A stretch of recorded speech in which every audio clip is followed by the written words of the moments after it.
One night, Ego and Amma were fast asleep when the stolen gold began to transform into ravenous scorpions. They began to disappear into the legs of Ego and her sister unnoticed.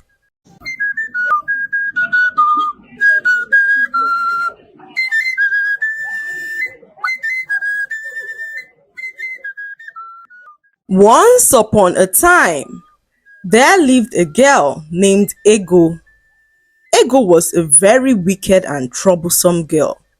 Her sister Amma was also troublesome and rude. They would terrorize the villagers and fight them at every given opportunity. Because of this terrible attitude, the villagers avoided Amma and her sister Ego, so no one wanted to be associated with their trouble. One morning, Ego was home alone when she perceived a sweet-smelling aroma coming from her neighbor's kitchen. She quickly peeped through her window and caught sight of her neighbor walking out of her hut, leaving the food she was cooking unattended in the kitchen.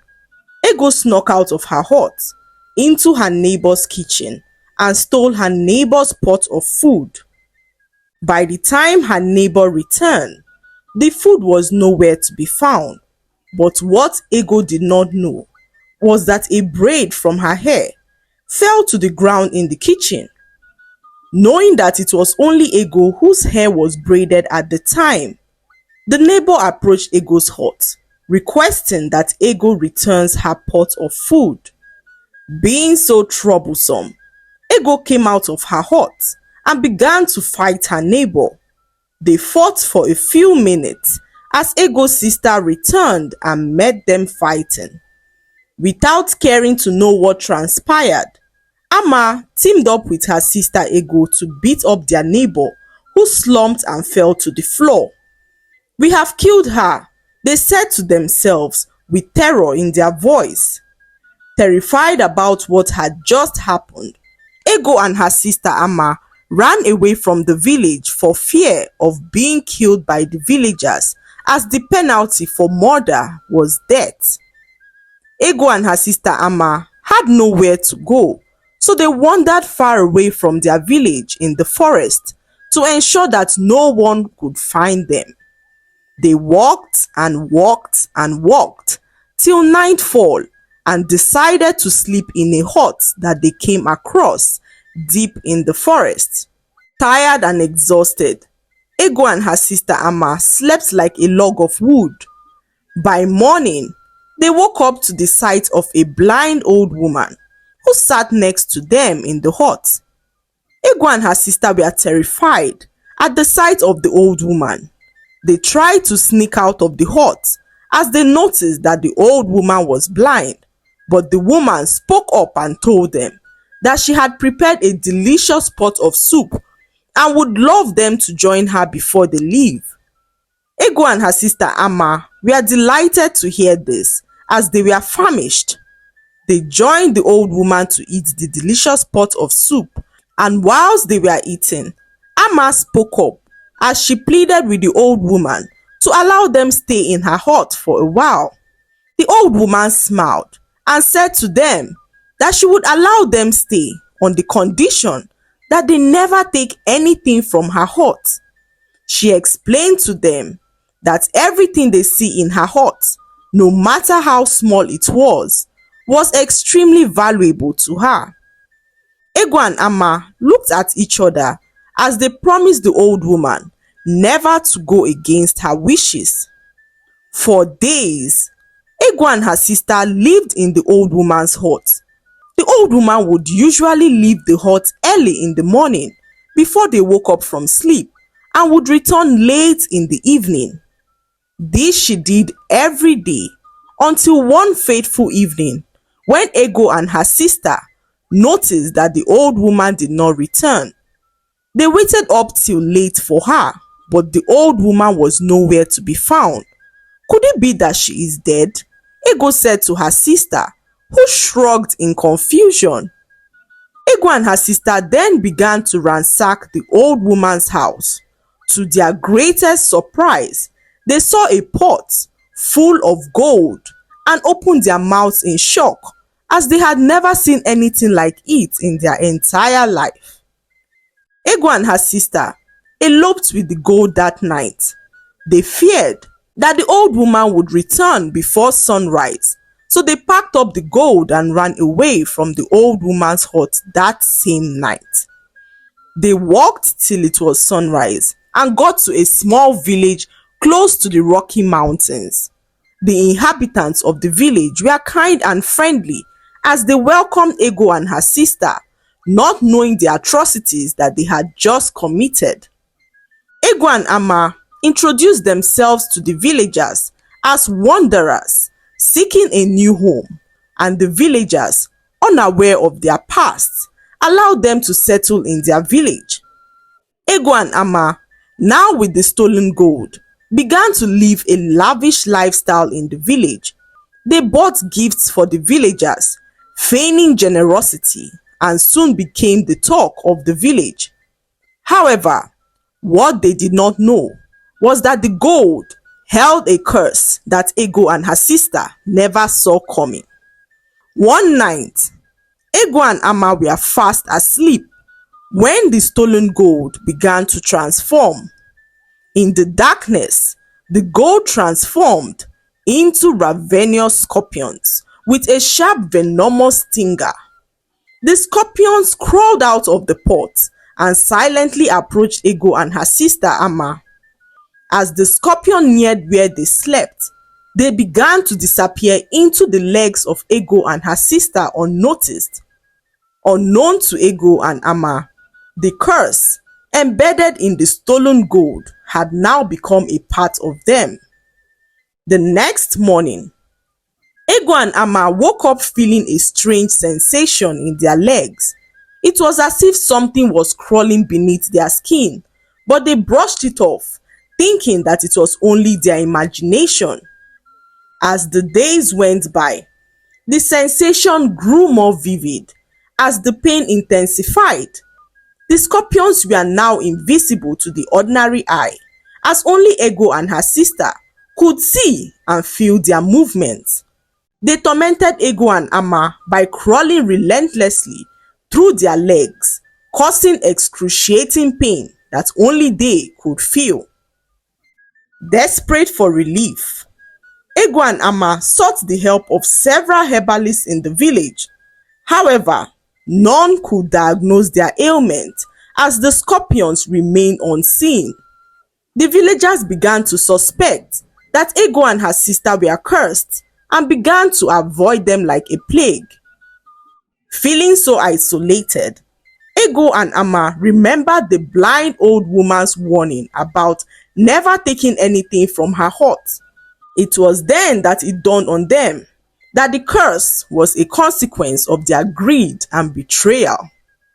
In a last attempt to find a solution, Ego and Ama decided to return back to the old woman's hut. They retraced their steps back to the forest, hoping to seek forgiveness and break the curse that now haunted them.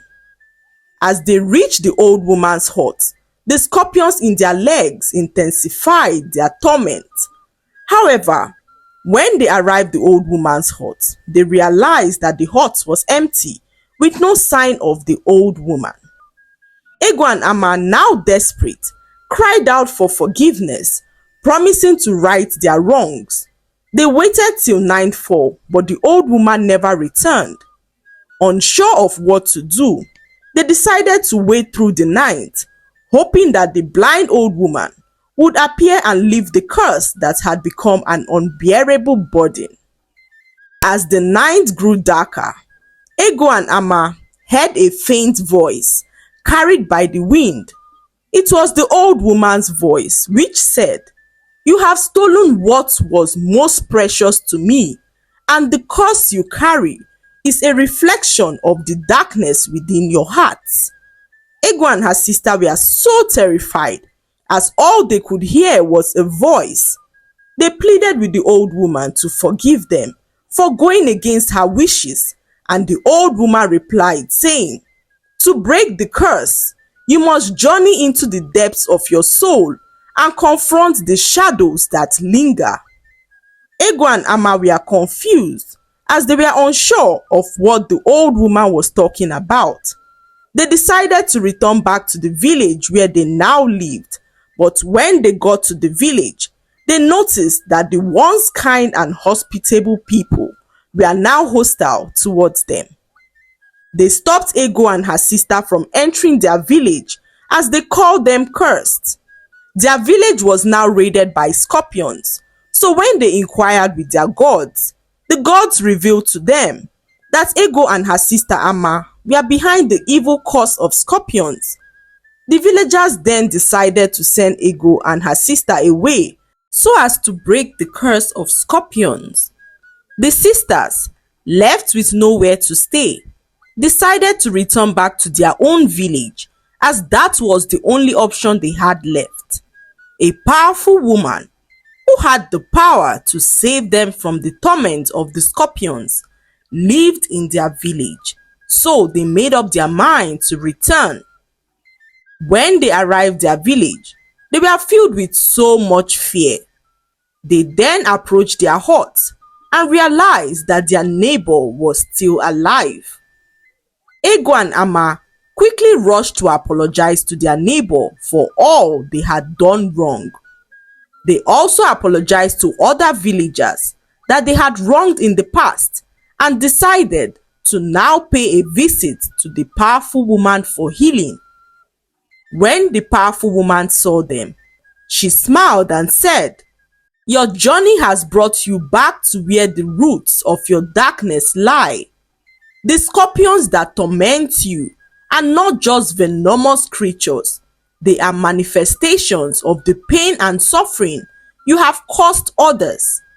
To break free from this curse, you must confront the shadows within your heart and make amends for the wrongs you have committed."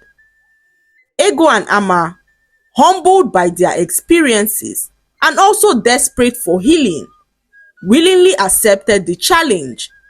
The powerful woman then told them that they need to seek restitution from the family of a young woman that they killed.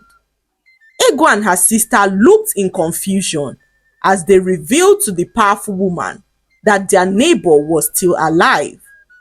The powerful woman then told them that it was not their neighbor she was referring to, but a woman who killed herself because of some horrible things that they said to her in the past. The powerful woman recounted the scenario that resulted in the death of the young woman, and the sisters were shocked to hear that the hurtful words they said to the woman caused her to take her own life. The powerful woman then revealed to them that the old woman who placed the curse on them was the spirit of the woman they killed, who disguised herself as a blind old woman.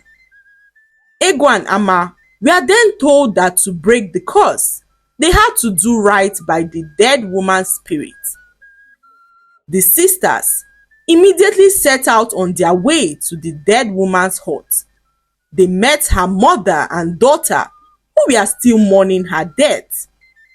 The sight of this broke the sisters' heart as they went down on their knees to plead for forgiveness. They both realized what their actions had caused the people around them and promised to live right from then henceforth. One by one, the scorpions disappeared from their legs as genuine remorse and acts of kindness replaced the darkness within them.